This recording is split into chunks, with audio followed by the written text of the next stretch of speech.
উনি ভারতের আধিপত্যবাদকে দেশে প্রতিষ্ঠা করতে চান। ফজলুর রহমান সাহেব আবার বলে দিচ্ছি, তিনি মুক্তিযুদ্ধকে ধারণ করেন না, সেজন্য 24কে ধারণ করেন না। উনি মুক্তিযোদ্ধা বলে দাবি করে আসলে উনি হচ্ছে ভারতের দালাল। উনি ভারতের আধিপত্যবাদকে দেশে প্রতিষ্ঠা করতে চান। সেই জন্য সংসদে যখন উনি বক্তব্য দেন, ওই যে সে উত্তরগুলো দিচ্ছি না, ইসলামকে আপনি ধারণ করতে পারেন না, তাহলে এবার উত্তরগুলো দেন একসাথে। বাংলাদেশকে ইউনাইটেড নেশনে 72 সালে কেন সেদিন মেম্বারশিপ দেওয়া হয়নি? 72 সালে চীন কেন বলছে? 72 সালের আগস্ট মাসে চীন বলতেছেন, কি বলতেছে চীন? নিরাপত্তা পরিষদে ভেটো প্রয়োগ করলেন। কেন?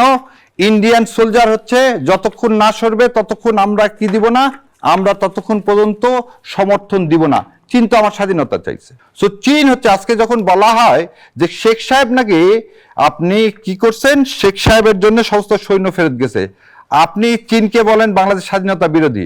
হঠাৎ চীনের জন্য আপনি বাংলাদেশ পাইছেন, নাহলে সেদিন সোভিয়েত ইউনিয়ন এবং ভারত বাংলাদেশকে অঙ্গরাজ্য হিসাবে এক করে দিতেন। এবং তার একটা উদাহরণ দিই আপনাকে, এই যে শ্রীমতী ইন্দিরা গান্ধী 31শে মার্চ 1971 সালে বক্তৃতায় বলতেছেন, পূর্ববঙ্গে সংগঠিত সাম্প্রতিক ঘটনাবলিতে, পূর্ব পাকিস্তান বলেননি, বলছেন পূর্ববঙ্গ। সেটা কয় তারিখে বলছেন? 31শে মার্চ 1971 সালে। সো এই ফজলুর রহমানরা চাই বাংলাদেশ ইন্ডিয়ার সাথে এক হয়ে যাক, বিলীন হয়ে যাক, যেটা শহীদ রাষ্ট্রপতি চায়নি। বলছেন যে ফজলুর রহমান মুক্তিযুদ্ধকে ধারণ করে না, আবার তিনি অভিযোগ করছে যে কোনো মুক্তিযোদ্ধা এবং মুক্তিযোদ্ধা পরিবারের কেউ জামায়াত ইসলামী করতে পারে না, কোনো শহীদ পরিবারের কেউ জামায়াত করতেই পারে না, করলে এটা ডাবল অপরাধ। কি বলবেন? এবার আপনাকে প্রথমে বলে দিই যে আপনি প্রথমেই শুরুতে বলছেন আমি কিন্তু জামাত সমর্থক, বলছেন না? আমার 2 চাচার লাশ এখনো পাইনি, আমার 2 মামা শহীদ হয়েছে যাদের লাশ আমরা পাইনি। তাহলে আমি এমন এক পরিবার থেকে আসছি যে পরিবারে, এবং আমার বাবা মার বিয়ের কারণটাই ছিল আমার 2 চাচা আর মামারা বন্ধু ছিলেন, সেই জন্যই 2 পরিবারের মধ্যে বিয়ে হয় 72 সালে। সো ফজলুর রহমান সাহেব বলছেন জামাত ইসলাম, হ্যাঁ ফজলুর সাহেব বলতেই পারেন যে ইসলাম যারা চাইবে তারা এই দেশে থাকতে পারবে না, কারণ উনি তো আয়নাঘরে যায়নি, কারণ উনি তো আপোষ করে গত 17 বছর হাসিনার দালালি করেছিলেন। আমরা ফজলুর রহমান সাহেবের কিশোরগঞ্জের ঘটনা জানি না? উনি ছাত্রলীগ থেকে এসছেন, কিন্তু উনি তো কোনদিন সেজন্য বলছে জিয়াউর রহমানকে ধারণ করেন না। উনি তো চিৎকার করে বলতে পারেননি যে বাংলাদেশ আজ পর্যন্ত ভারতীয় আধিপত্যবাদ মুক্ত হয়নি। উনি কি বলছেন ওইখানে দাঁড়ায় থাকে? উনি তো এখনো বঙ্গবন্ধু বঙ্গবন্ধু বলে ফেনা তোলেন।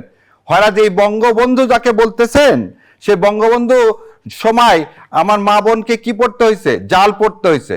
দুর্ভিক্ষে অনাহারে হাজার হাজার মানুষ, না লাখ লাখ মানুষ মারা গেছে। এ কথা তো উনি বলেন না। উনি তো বলেন না যে ভারত আমাদেরকে গত 17 বছরে চুষে খাইছে। ওনার ভারতের নাম নিচতে ওনার খুব বিয়া হয়, কারণ ভারত ওনার ভাসুর হয়। আর ইসলামের বিদ্বেষী উনি একজন ইসলাম বিদ্বেষী, সেই জন্য ওনার মুখে দেখবেন ধর্ম নিরপেক্ষতার কথা। আর শহীদ রাষ্ট্রপতি জিয়াউর রহমান বলছেন, কি বলছেন? যে বাংলাদেশে সর্বপ্রথম বিশ্বাস করতে হবে আল্লাহর উপর পূর্ণ আস্থা ও বিশ্বাস। এবং 1976 সালে প্রেসিডেন্ট জিয়াউর রহমান আসার পর, আমি বলি যে সংসদে ভাইদের তোলা উচিত, প্রেসিডেন্ট জিয়াউর রহমান আসার পর সৌদি আরব আমাদেরকে কি দিলেন?